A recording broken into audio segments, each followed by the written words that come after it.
Well, we're now standing next to the Westerscheldetunnel, one of the longest tunnels in the Netherlands. For this project, IPT UPS units are spread out over the length of 6.6 kilometers.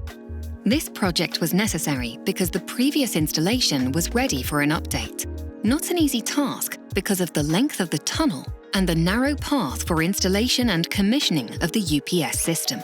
This is the very first project to benefit from the most updated IPT UPS with the highest industrial standards to suit the challenging environment in which they will be operational.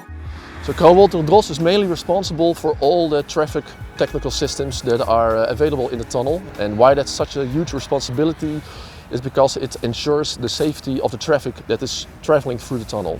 When the grid fails and there's no UPS system, that means that the lights go out and there's no control of the tunnel.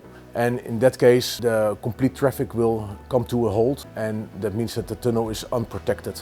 Looking back on this project, working with Delta very proudly, Delta did everything in their power to make sure that the system was on time ready for the European market. They have showed really to be a trusty partner and a company who stands for their promises and deliveries.